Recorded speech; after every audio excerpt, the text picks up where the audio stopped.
श्रीपरमात्मने नमः। अथ 18 अर्जुन उवाच सन्न्यासस्य महाबाहो तत्त्वमिच्छामि वेदितुं त्यागस्य च ऋषिकेश पृथक् केशिनिषूदन। श्रीभगवानुवाच काम्यानां कर्मणान्यासं सन्न्यासं कवयो विदुः सर्वकर्मफलत्यागं प्राहुस्त्यागं विचक्षणाः। त्याज्यं दोषवदित्येके कर्म प्राहुर्मनीषिणः यज्ञदानतपः कर्म न त्याज्यमिति चापरे।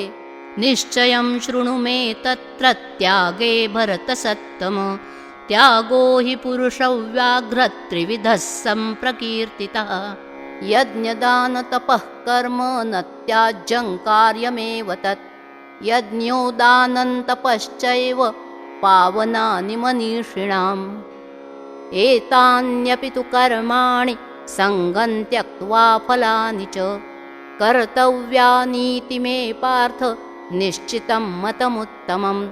नियतस्य तु सन्न्यासः कर्मणो नोपपद्यते मोहात् तस्य परित्यागस्तामसः परिकीर्तितः। दुःखमित्येव यत्कर्म कायक्लेशभयात् त्यजेत् स कृत्वा राजसं त्यागं नैव त्यागफलं लभेत्। कार्यमित्येव यत्कर्म नियतं क्रियतेऽर्जुन सङ्गं त्यक्त्वा फलं चैव सत्यागः सात्विको मतः। न द्वेष्ट्यकुशलं कर्म कुशलेनानुषज्यते त्यागी सत्त्वसमाविष्टो मेधावी छिन्न संशयः। न हि देहभृता शक्यं त्यक्तुं कर्माण्यशेषतः यस्तु कर्मफलत्यागी सत्यागीत्यभिधीयते। अनिष्टमिष्टं मिश्रं च त्रिविधं कर्मणः फलम् भवत्यत्यागिनां प्रेत्य न तु सन्न्यासिनां क्वचित्।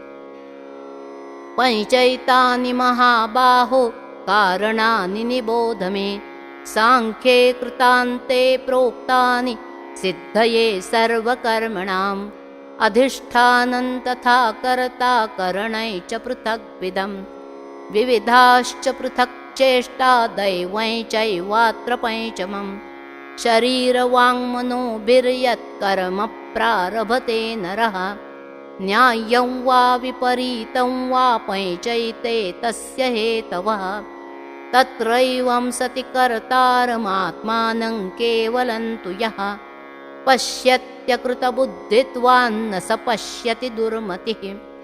यस्य नाहङ्कृतो भावो बुद्धिर्यस्य न लिप्यते हत्वापि स इमान् लोकान् न हन्ति न निबध्यते। ज्ञानैज्ञेयं परिज्ञाता त्रिविधा कर्म चोदना करणं कर्म कर्तेति त्रिविधः कर्म संग्रहः। ज्ञानं कर्म च कर्ता च त्रिधैव गुणभेदतः प्रोच्यते गुणसङ्ख्याने यथावच्छृणुतान्यपि। सर्वभूतेषु येनैकं भावमव्ययमीक्षते अविभक्तं विभक्तेषु तज्ज्ञानं विद्धि सात्विकम्। पृथक्त्वेन तु यज्ज्ञानं नानाभावान् पृथग्विधान् वेत्ति सर्वेषु भूतेषु तज्ज्ञानं विद्धि राजसम्। यत्तु कृत्स्नवदेकस्मिन् कार्ये सक्तमहैतुकम् अतत्त्वार्थवदल्पं च तत्तामसमुदाहृतम्। नियतं सङ्गरहितमरागद्वेषतः कृतम् अफलप्रेप्सुना कर्म यत्तत् सात्विकमुच्यते। यत्तु कामेप्सुना कर्म साहङ्कारेण वा पुनः क्रियते बहुलायासं तद्राजसमुदाहृतम्। अनुबन्धं क्षयं हिंसामनवेक्ष्य च पौरुषम् मोहादारभ्यते कर्म यत्तत्तामसमुच्यते। मुक्तसङ्गो नहंवादी धृत्युत्साहसमन्वितः सिद्ध्यसिद्ध्योर्निर्विकारः कर्ता सात्विक उच्यते। रागी कर्मफलप्रेप्सुर्लुब्धो हिंसात्मको शुचिः हर्षशोकान्वितः कर्ता राजसः परिकीर्तितः अयुक्तः प्राकृतस्तब्धः शठो नैष्कृतिकोलसः विषादी दीर्घसूत्री च कर्ता तामस उच्यते बुद्धेर्भेदन्धृतेश्चैव गुणतस्त्रिविधं शृणु प्रोच्यमानमशेषेण पृथक्त्वेन धनञ्जय प्रवृत्ते च निवृत्ते च कार्याकार्ये भयाभये बन्धं मोक्षं च या वेत्ति बुद्धिः सा पार्थ सात्विकी यया धर्ममधर्मै च कार्यं चाकार्यमेव च अयथावत् प्रजानाति बुद्धिः सा पार्थ राजसी अधर्मं धर्ममिति या मन्यते तमसावृता सर्वार्थान् विपरीतांश्च बुद्धिः सा पार्थ तामसी धृत्या यया धारयते मनः प्राणेन्द्रियक्रियाः योगेनाव्यभिचारिण्या धृतिः सा पार्थ सात्विकी यया तु धर्मकामार्थान् धृत्या धारयतेऽर्जुन प्रसङ्गेन फलाकाङ्क्षी धृतिः सा पार्थ राजसी यया स्वप्नं भयं शोकं विषादं मदमेव च न विमुञ्चति दुर्मेधा धृतिः सा पार्थ तामसी सुखं त्विदानीं त्रिविधं शृणु मे भरतर्षभ अभ्यासाद्रमते यत्र दुःखान्तं च निगच्छति यत्तदग्रे विषमिव परिणामेऽमृतोपमं तत्सुखं सात्विकं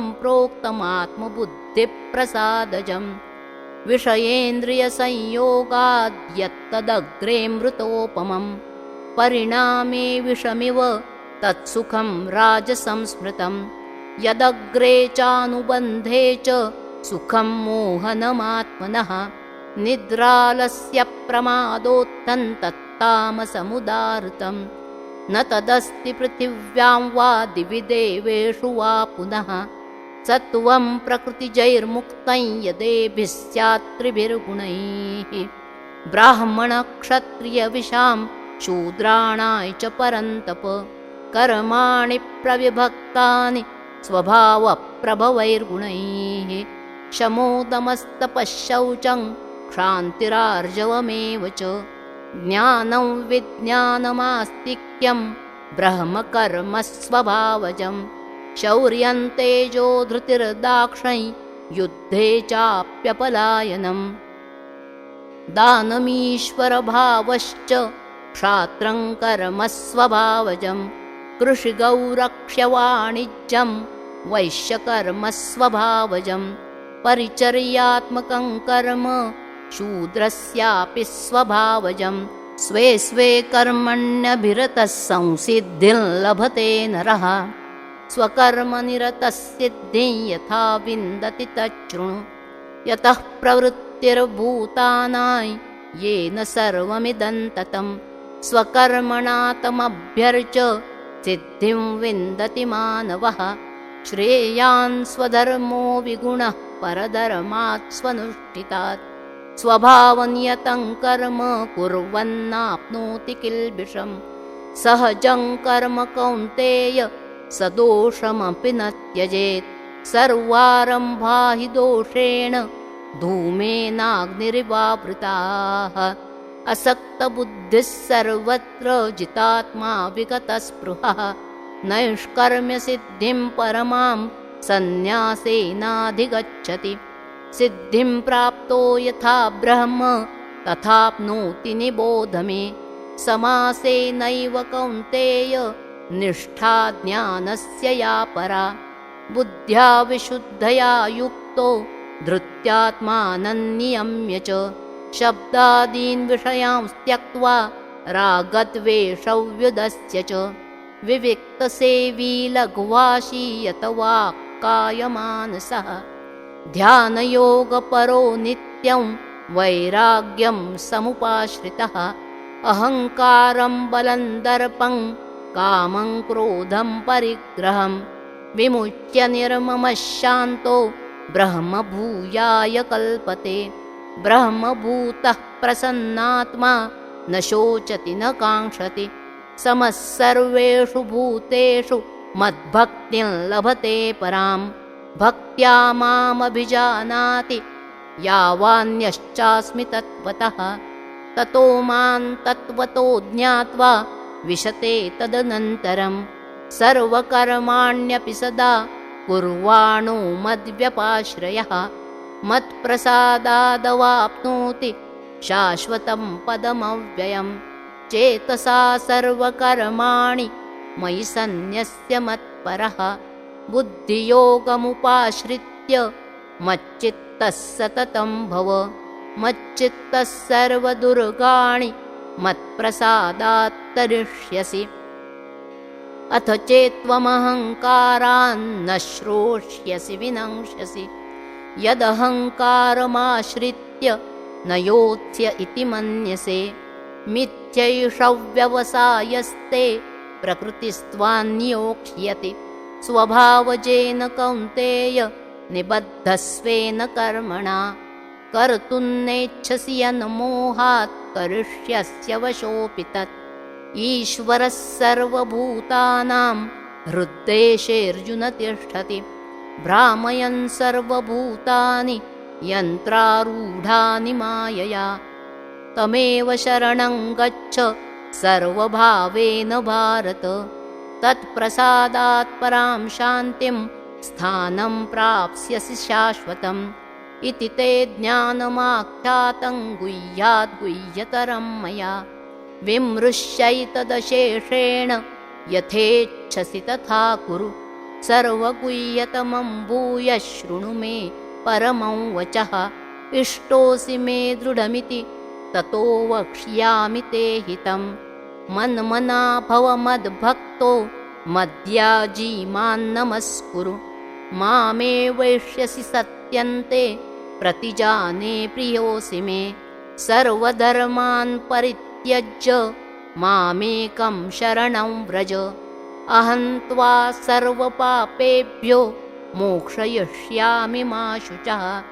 इदं ते न तपस्काय न भक्ताय कदाचन। न चाशुश्रूषवे वाच्यन् न च मां योऽभ्यसूयति। य इमं परमं गुह्यं मद्भक्तेष्वभिधास्यति। भक्तिं मयि परां कृत्वा मामे वैष्यत्य संशयः। न च तस्मान्मनुष्येषु कश्चिन्मे प्रियकृत्तमः। भविता न च मे तस्मादन्यः प्रियतरो भुवि। अध्येष्यते च य इमं धर्म्यं संवादमावयोः।